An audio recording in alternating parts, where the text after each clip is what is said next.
Hello everyone, thank you for tuning in. As always, I am Kaylee Batesman, the content director at Chic and Code, and today we're discussing how women of colour can get ahead in tech when it's built for white males. There are more CEOs named Peter leading the top UK companies than there are female CEOs in total. This speaks to a widespread issue of gender diversity in the tech industry. But when we compound barriers faced by women with the intersectional characteristic of race, the outcomes are more dire. Today, I'm joined by the fabulous Almarni Khan, Inclusion and Diversity Program Manager at GBG, to share her own experiences, the challenges that women of colour continue to face, and what needs to be done. Welcome, Almarni. Hi, thank you so much for having me. Thank you for coming on. I appear to be having tongue twister issues today, Almarni. I apologise for anything. No, I hope it's not contagious. I know, it might be because it's the end of the week. But we'd love to kick off with a little bit of background about yourself, if that's okay, how you got into the industry, just to set the scene. Yeah, of course. I mean, I'd love to say that it was by design and some perfectly executed career strategy on my part. It was not.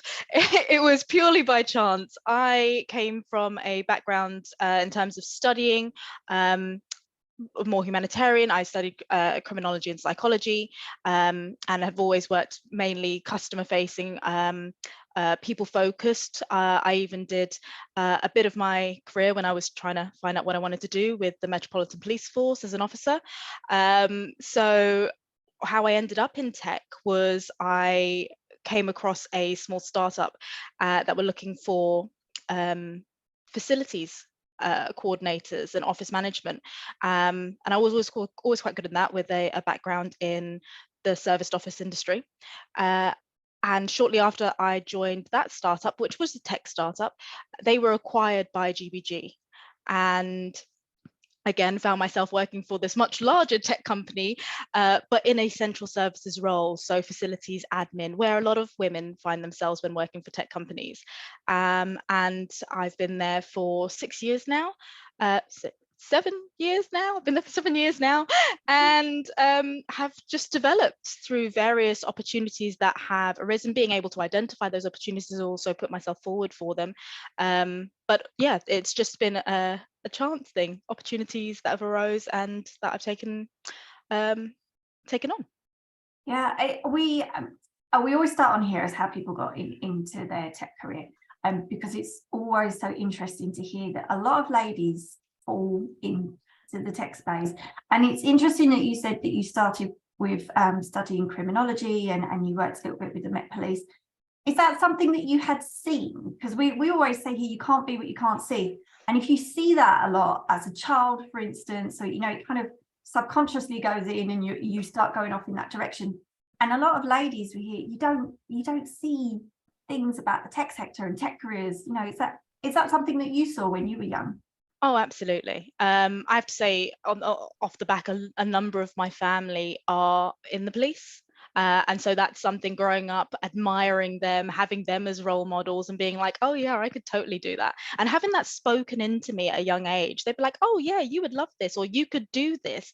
Just having someone say that to you, you could do this, at an age where, and I don't know what it's like now, giving my age away in terms of schools, but at a time being in school, where we didn't really get much of that. That exposure to what is out there, what are the possibilities. You're kind of stuck in that echo chamber of what you are exposed to, and a lot of people, like you said, it's what they see, and that could be through family, friends, but also TV. You know, I watched a lot of like Criminal Minds and Law and Order and that kind of stuff. And I was just like, oh yeah, they're the good guys. I could do that. So yeah, and also it's a lot about people and communicating, and growing up where I did a lot of that, being from a religious background, with our church, communicating a lot, preaching and stuff, that came as second nature to me. So it was a combination of skills that I had developed from a young age, communication, interpersonal skills, as well as what I was exposed to, kind of led me into that initial career. But then also realizing that those skills were not fixed. in those careers and that they were transferable into other areas. So then getting into serviced offices, which is again, lots of working with people, managing people and supporting problem solving, and then somehow finding out through a random opportunity that that actually applies in tech, in the tech space as well. I can't think of a more important skill to have than problem solving. Yes, I love the fact that you said that those skills weren't fixed either. That's something that we panic about when we're young, isn't it? You have to pick a career, you have to know what you're doing by at least GCSE, and anything after university, you've kind of missed the boat on being able to still choose what you want to do. Absolutely. Yeah. Absolutely. It's the big, I think it's the biggest lie of our childhood, is that you have to decide at 14, when you're still asking whether or not you can go to the bathroom or not. You have to decide what what you want to be and how, and figure the plan out. I'm a lot older than 14 and I'm still figuring it out. Yes, I completely agree. And today we're going to be talking about the challenges for women of colour. Can we kick off with, can you highlight what are some of the challenges for women of colour in the tech space? Oh goodness. There are a number. I mean, firstly, it's just accessing the tech space. Accessing the tech space has its own insidious and more overt barriers. You can have barriers that you don't realize are there until you start your journey into it, like organizational policies that discriminate against the way you look. And you've got those dress code policies, those professional appearance policies.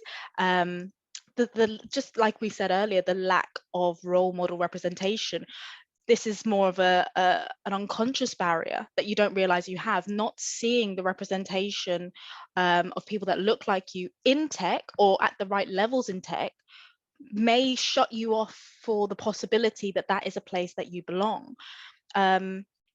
And those are the insidious ones, the ones we don't realize. But then you've got more overt barriers, like actual gender or racial bias and discrimination, which is still there. It was only recently that I read about a tech company, Arthur Grand Tech, and they were slammed publicly. They've been all over the headlines for having a job posting that specifically asks for only white US citizens. Oh my So gosh. yeah, that was the head title. Was just like, and they like to say that it was accidentally posted and it should never have gone. The fact of the matter is it was still part of your candidate profile. Yeah. And whilst there was no gender specification on that vacancy, it did only say only white US. They didn't say male or female. You can kind of take a guess as to, it doesn't take much kind of wondering to consider what they were expecting in terms of who would fill that role. So when it comes to women of color, seeing those kind of headlines, even just one, it reaffirms that existing belief that, you know, this is not somewhere that you belong. This is not a place that you're supposed to be in. And that's all of that is before you've even got into the tech space. Yeah. So once you're in the tech space, then being a minority in that space, being a minority anywhere is difficult, but being a minority in the space that we work. And if you think about pre-COVID, where we were working, how many hours in the week did we spend there? That comes with so much of what we call an emotional tax, a mental tax, dealing with the microaggressions, the microinvalidations. You know, that requires you to extend energy into masking and second guessing yourself, you know, being a little less who you authentically are to try and fit in, um, chips away at your well-being, and it will lead to burnout. It will lead to low morale. It will lead to productivity issues. So that's why you then end up losing the talent. So that leads to a retention issue for women of color in the tech space as well. So getting in is hard enough, and then once you're in, it's really hard to stay there. And we know from the statistics that are out there, you could look at really any McGregor Smith report, any McKenzie report, where it talks about racial disparities when it comes to promotions and progression.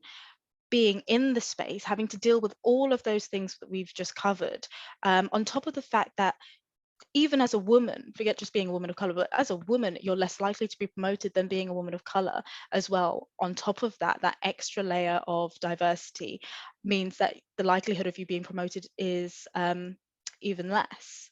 So that feeling that you have no career trajectory will lead to a lot of women again leaving the workforce, leaving the tech workforce.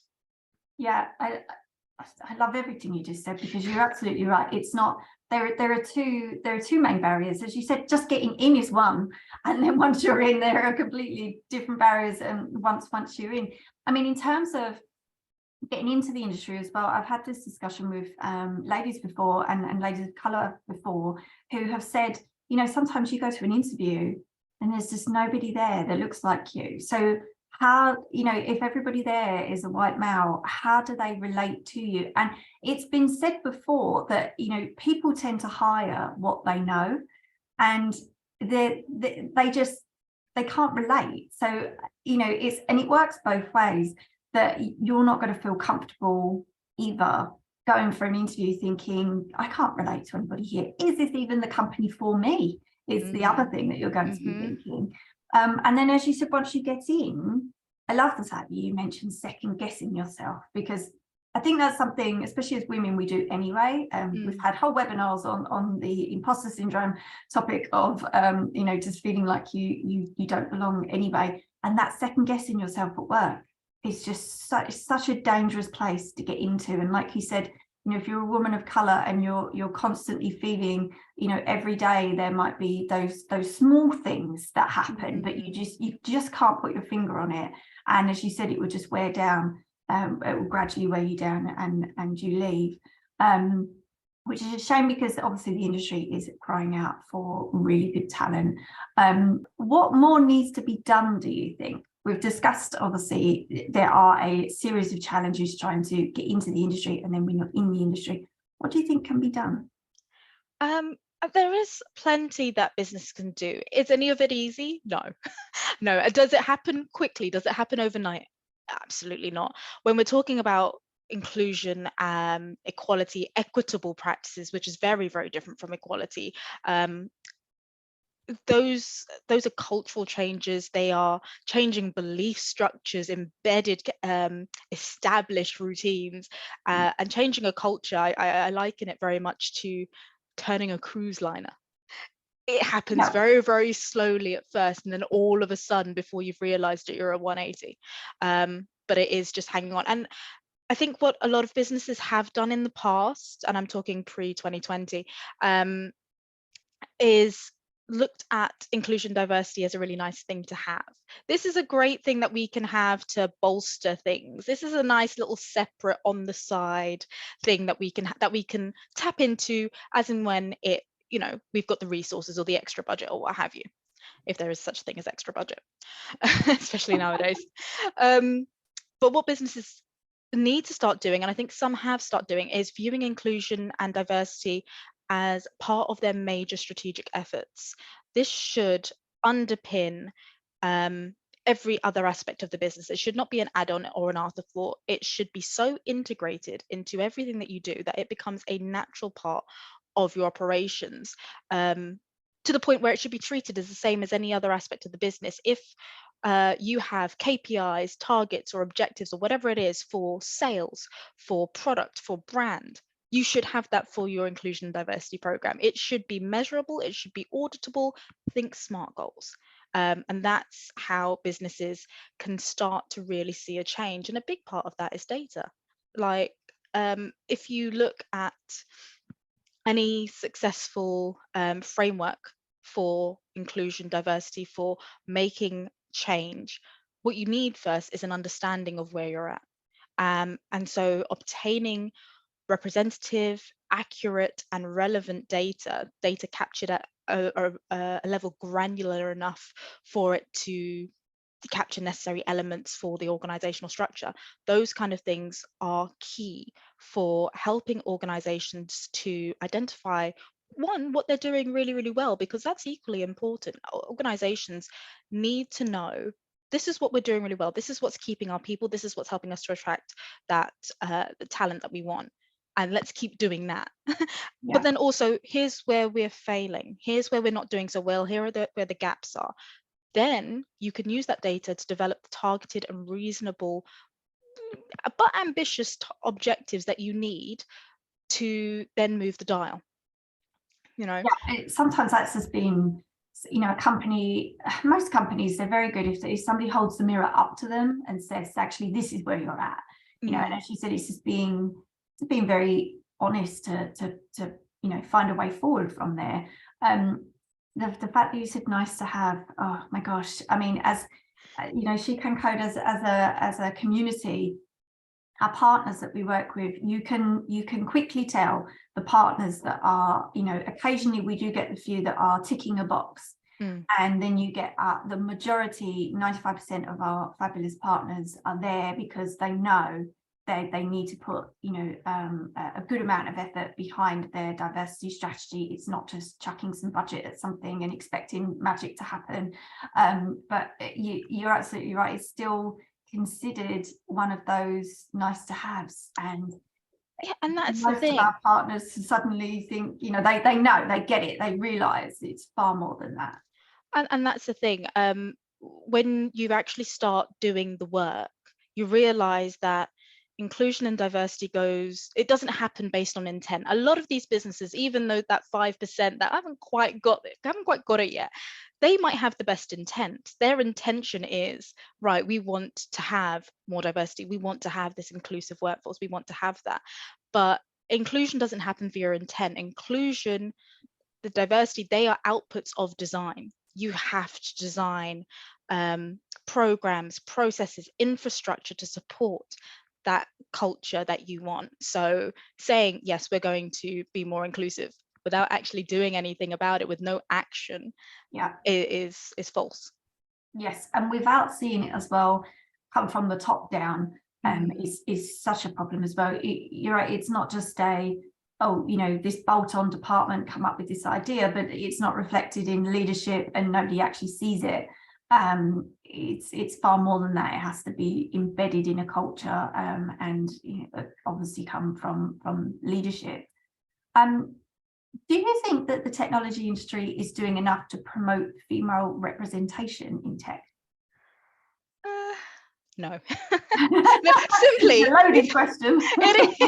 It is. Simply put, are we doing enough? No.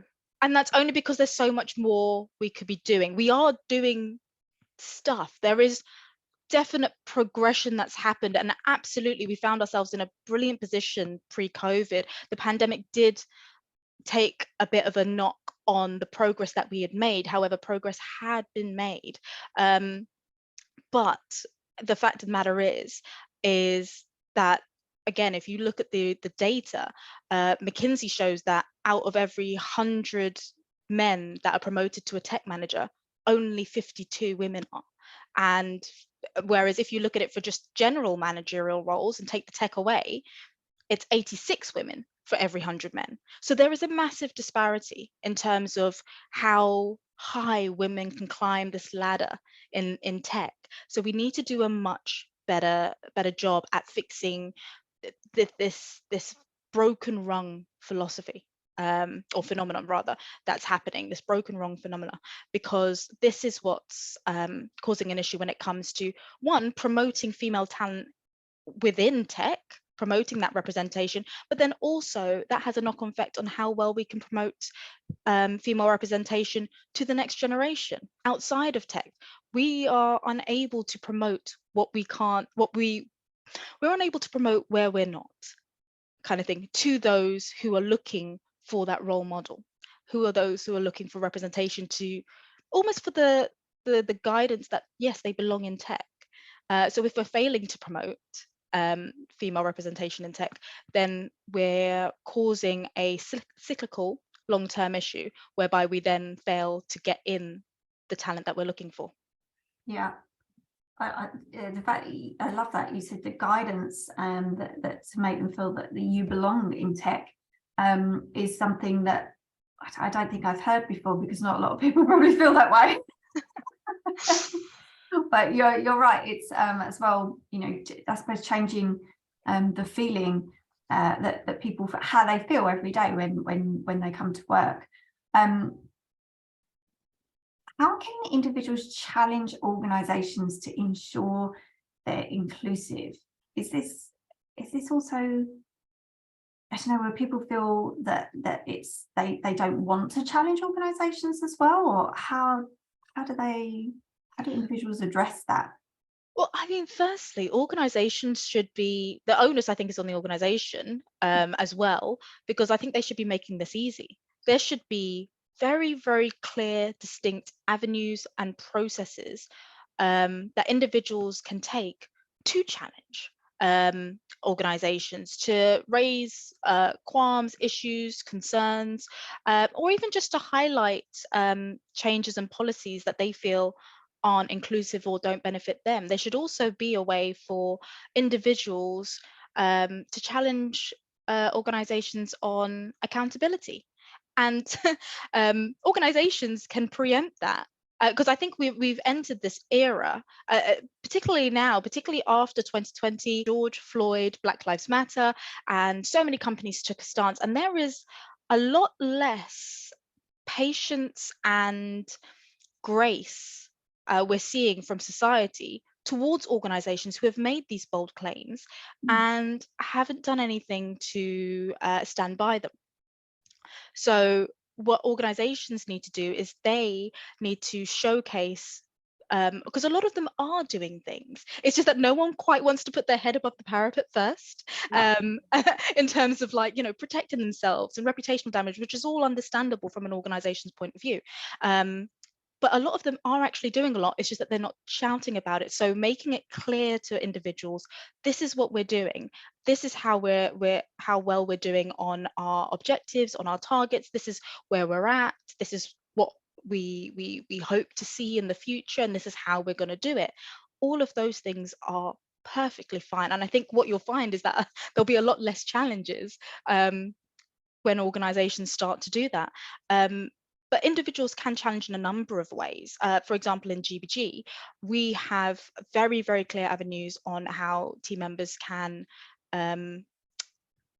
ask questions and raise queries about what we're doing in terms of inclusion and diversity. One of the ways is through our champions group. So they are our team members who are passionate about all things inclusion and diversity, and they volunteer their time and skills to help develop these network groups. And these network groups are based around all the different facets of diversity characteristics that we look at. So age, gender, race, religion, nationality, location, sexual orientation, neurodiversity, and so on.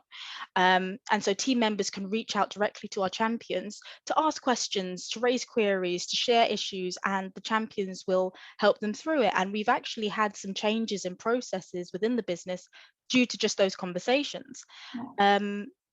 Another way that GBG do this, and I think it's fantastic because it's completely transparent and open, and it's very, very regular, is through our bi-weekly webinars. So our CEO and our Chief People Officer hold regular webinars, I think every fortnightly, for all of our global team to join. And they talk candidly about updates within the business, and then they open the floor. And our team can ask questions about anything and everything.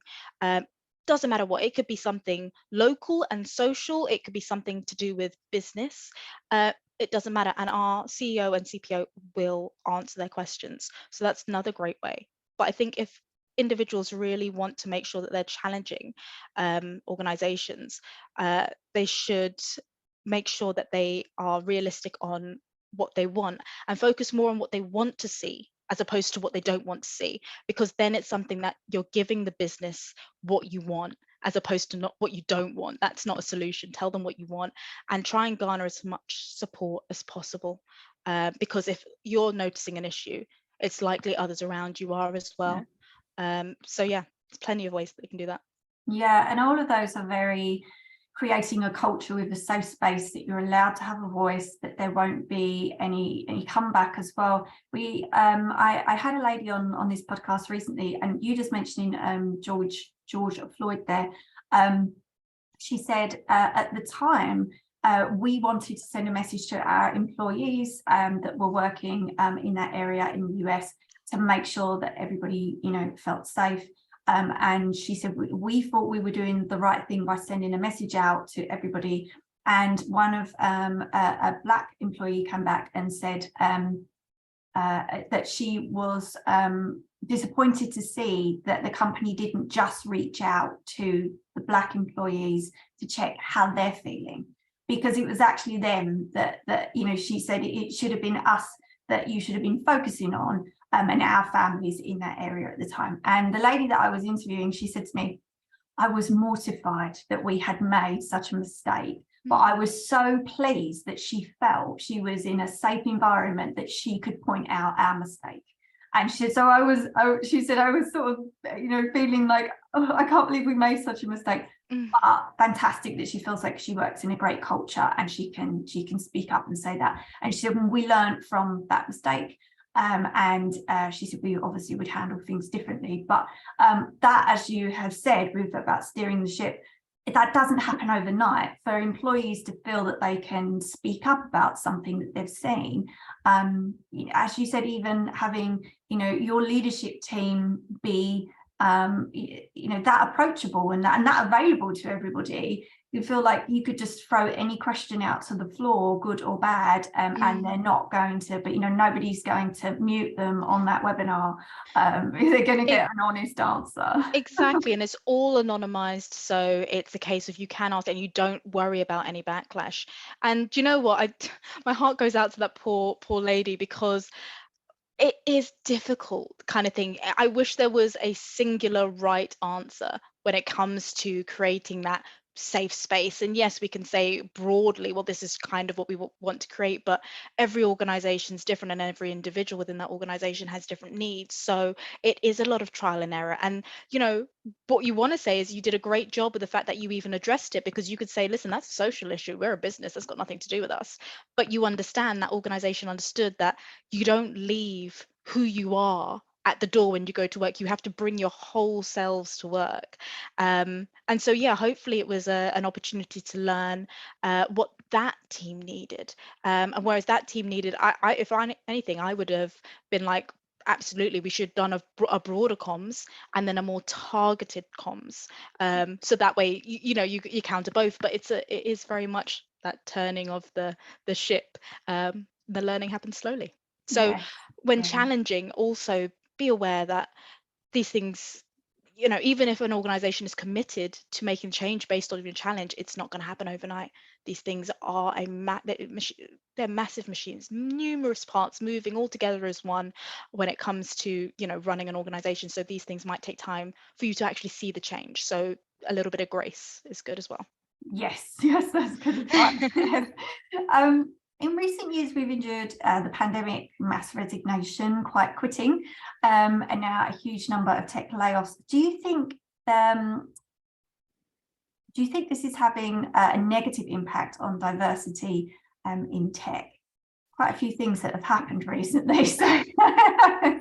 Oh gosh, with COVID and the ensuing mess that were the following years to come, Yeah, diversity in tech seems to be pushed aside for some companies. As you said, it was a nice to have previously, but with lots of, other things happening, it can be pushed aside. So again, I mean, you did see it in 2020 with the George Floyd and then the COVID and the lockdowns. The first thing to go in a lot of businesses were the nice to haves. It was the social stuff and it was the DI efforts. I mean, I have to take my hat off to GBG, because when the lockdown happened, that's when they decided to formalize. It went from being a nice to have to a must have for them. So it was the complete opposite. And it's when I took over program manager role for inclusion and diversity. So before it was a nice to have, it sat alongside the social group, but then I formalized it and actually developed a strategy, because GBG decided, well, actually, in this time of crisis, this is exactly when we need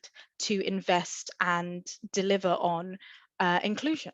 So that way we don't lose our diverse talent. So we don't end up in a situation long term where that broken rung has become a broken 3 or 4 rungs, and it's even harder to fix. So we need to make sure that our team member well-being and their satisfaction remains high, which they have managed to do. So that, I was going to say, is a fantastic attitude that GBG, along with some other businesses, did adopt, which is vastly different to what others did, which had an impact on the diversity that we've seen in tech hugely. There have been so many, especially if we're looking at it from a woman and a woman of color point of view, they already were not doing very well when it came to representation in tech. We were doing better and there had been progress, but with all the layoffs, a lot of part-time roles were predominantly held by women. A lot of the roles around central services and roles that were dominated by women, like marketing and comms, they were more likely to see layoffs than traditionally male dominated roles. So what all of a sudden you've got is a lot more women being furloughed, a lot more women deciding to step back because the not only them being on part-time wages, now those hours probably being cut because you're not being able to go into the office, as well as the layoffs, so many women were forced into that, back into the recruitment sphere, back into whether or not they wanted to work. So we've what we've left with is now all of these women, as well as so many others, back now looking for opportunities in tech, and the market is even more competitive than it was before. Yeah. There are a lot less roles going, and for women who weren't represented in tech before, don't have the fallback of many years experience in senior positions that some who were found themselves back looking for jobs did. It's almost like they couldn't even compete anymore. And on top of that, the additional burdens that were faced on women, women disproportionately took on more of the unpaid work that many of us faced during COVID. I think the World Economic Forum found that to be about 7.7 hours more than men a week. So school shutting, lack of childcare options due to shielding, as well as all of those other factors, meant that COVID had disproportionately affected women. So all of that, built in with the mental and emotional burnout, um, was all found to be higher in women than men, which meant that women found it even harder to then get back into the workplace as things started opening, because they were having to recover from everything that they went through during COVID, and then compete against people that they had qualifications in their mind that were so vastly inferior to those who they were up against in the talent market. And again, that's not to say that they were, it was just perception. There's no way I'm going to get that role because I don't have the 10 years experience that they have. So all of those things, but that's not to say that COVID was wholly bad for diversity. So all of those things definitely negatively affected diversity in tech, but there were elements that came, and if businesses leveraged those, can be beneficial for diversity in tech, especially women. Things like the flexible working. What we found after COVID is, like, despite being told all our lives that no, you can't work from home, you'll never do anything, we realized that flexibility was We're all not the end of, trusted. yeah, exactly. Flexibility is not the end of productivity. We've realized that, and we have proof of that now. So businesses, again, like GBG, have really taken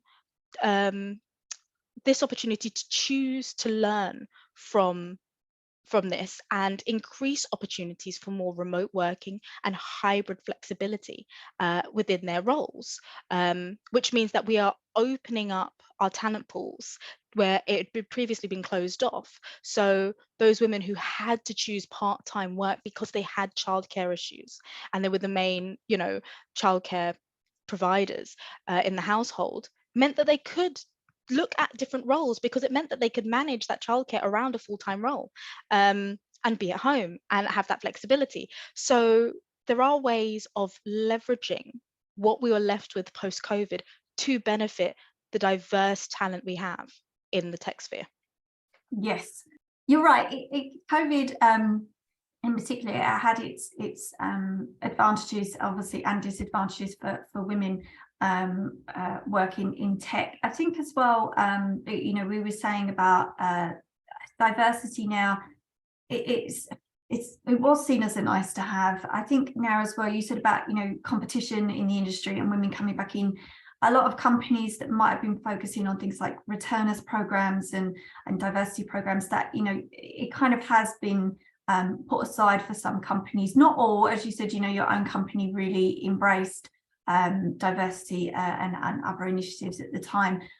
But it is a shame that some of that work for many companies was unpicked because of all of the things that have happened recently.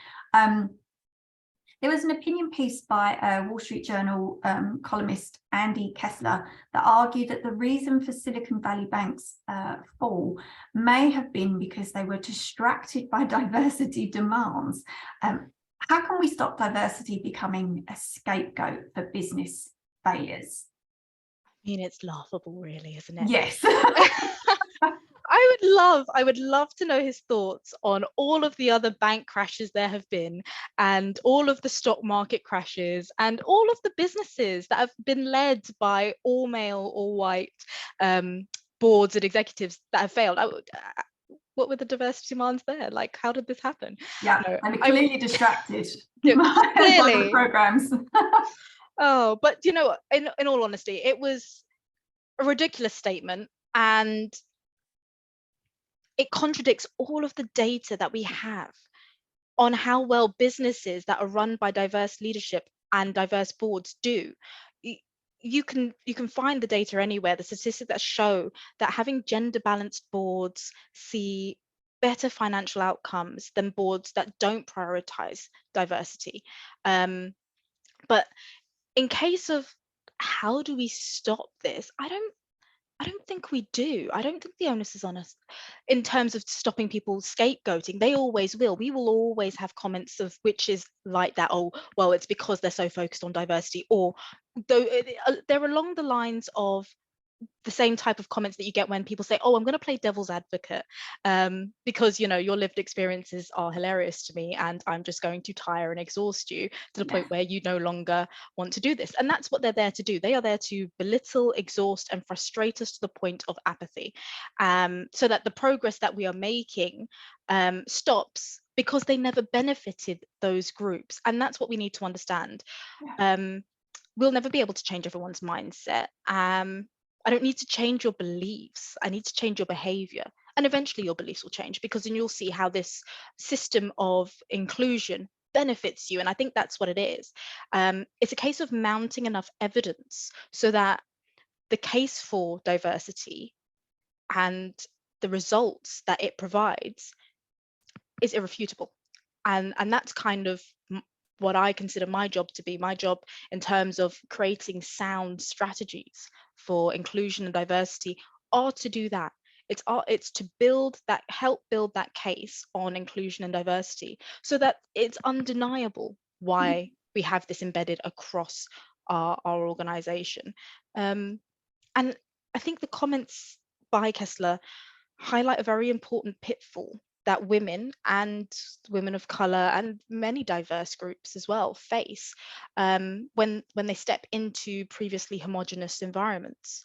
You know, they may be completely qualified, in fact, probably overqualified, let's be honest, in some cases.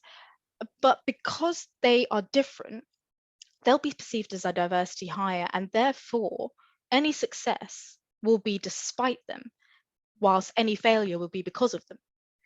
Yeah. And that's a very, very difficult situation to put yourself in. So when we were talking about, you know, barriers facing women of color in tech, for those who know what it's like to work in tech, maybe we've been in tech for a few years and have experienced all this, it's tiresome. The fact that you talk about data as well and evidence is so important, because I felt like there was a shift in the industry a few years ago where we didn't have enough data and evidence to show how important diversity is to businesses. And then all of a sudden, McKinsey started releasing, you know, reports about how diversity is increasing people's businesses' bottom line, and people kind of their ears pricked up a little bit. As we said throughout this, it isn't a nice to have. It was actually increasing a business's profit, and suddenly people thought, oh, there's some evidence to show that. And oh, what you mean that it would actually make us money? It was kind of, before it was just like, oh, it will increase your culture and it will be a nicer place for everybody to work. And then suddenly business leaders thought, actually it does. There's more to it. And there was this shift that kind of happened. And as you said, all of that happened because of data and evidence and how important that is to show. Because as you said, you always have the devil's advocate in there for your failures and obviously your successes as both. Do you have any advice for our listeners on how they can get into tech? Apply. It really is a case of do not take yourself out of the running before you've even given yourself a chance. Find all the tech roles that you can and apply. Companies are looking to give talented women opportunities, and we need to make ourselves as visible as possible, as loud as possible. This is where you take up space, kind of thing. But if you're still and that's if you've decided on a tech career and you're like, right, I'm looking to get into a tech space now. So, but if you're still thinking about it, then I would definitely say mentorship is a fantastic tool. If you can find mentorship inside or outside of your organization, if you're looking to maybe switch careers or try secondment, something like that, engage in it. There's so many benefits to it, and it's not just learning skills, but also like building your confidence. Because confidence should be based on you know your superpower, kind of thing. You shouldn't be confident for the sake of being confident. You should be confident because you know deep down that you can do this job. And so mentorship can really help with that. It should be built off evidence.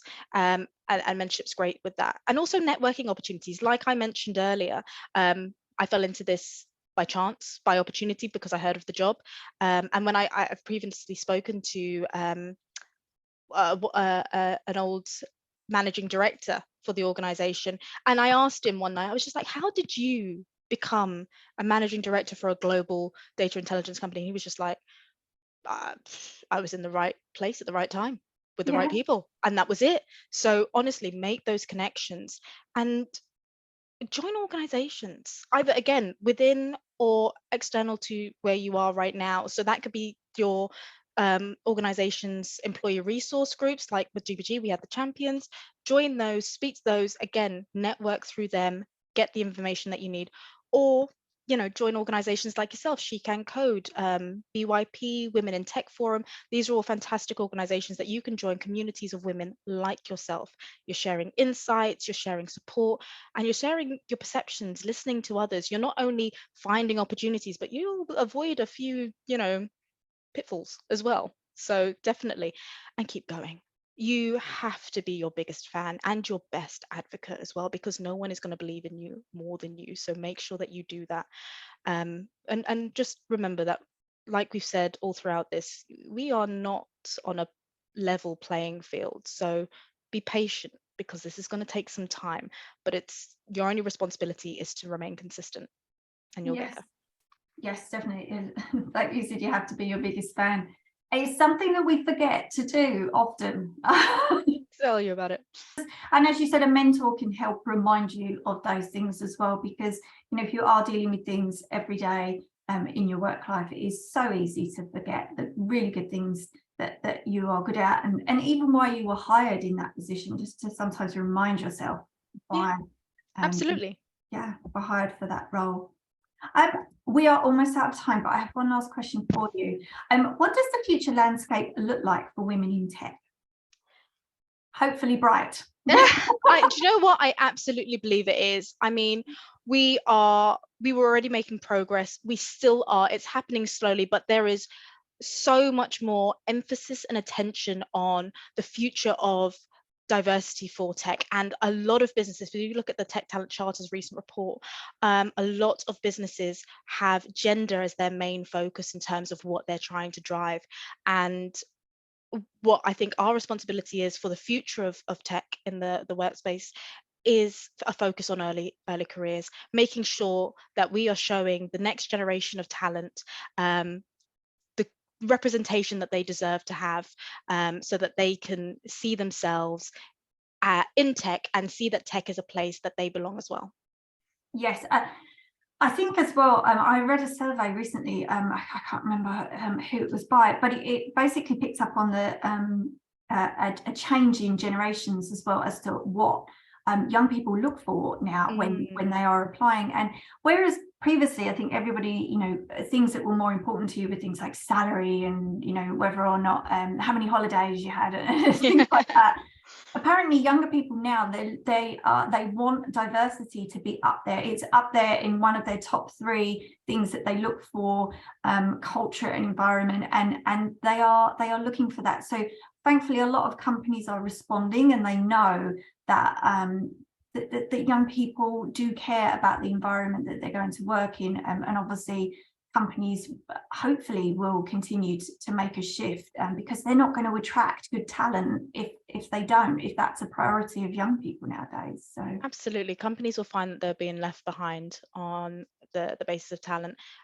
So in order to remain, again, it goes back to that, fluffy, nice, it's ethical and it's moral to be thing, but the honest truth is that it makes good business sense to put this as a priority. And thankfully, I feel like a lot of businesses, particularly in the tech space, are doing that. yes, it makes good business sense. It's a wonderful statement to leave it on, because we're already out of time. It's flown by. Thank you so much, Almarni, for joining us today. It's been a pleasure having you on. Thank you so much. Yeah, and to everybody listening, as always, thank you for joining us, and we hope to see you again next time.